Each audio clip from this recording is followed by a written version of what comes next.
भाई साहब Bhojpuri trending star Khesari Lal Yadav अभी ग्राउंड तो सीजन 2 में पहुंचे हुए हैं। दोस्तों आप लोगों से बता दें, आप सब लोगों को पता है इससे पहले भोजपुरी पावर स्टार पवन सिंह भी शो में पहुंचे हुए थे, लेकिन इस बार trending star Khesari Lal Yadav show में पहुंचे हुए। तमाम सारे लोग को कहते हैं खेसारी लाल यादव पवन सिंह के पीछे हुए लकीर पे चलते हैं, लेकिन दोस्तों आप लोगों को भी बता देना चाहती हूँ कि काफ़ी ज़्यादा लोग जो पवन सिंह के चाहने वाले हैं ट्रेंडिंग स्टार खेसारी लाल यादव पे भड़के हुए हैं। जैसे कि आप लोगों को बता दें विशाल सिंह ने खेसारी लाल यादव को जो नहीं कहना चाहिए वो भी कहे। और आप लोगों से बता दें कि विशाल सिंह हमेशा से खेसारी लाल यादव को रोस्टिंग करते हैं, चाहे वो कुछ भी करे, उनको खाता नहीं है।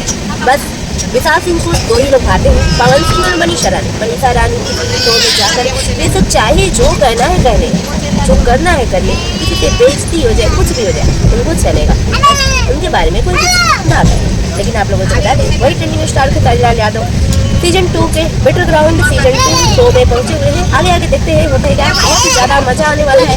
आगे की बात नेक्स्ट वीडियो में बताऊंगी। वैसे आप सब लोगों को पता है कि मैं अभी जेल में अभी इतनी अच्छी हालात नहीं है, तो फिर भी कोशिश कर रही हूँ कि आप लोगों को अभी पहुँचाऊँगी। वैसे दोस्तों ये वीडियो आप लोगों को पसंद आई तो लाइक कमेंट शेयर जरूर करें।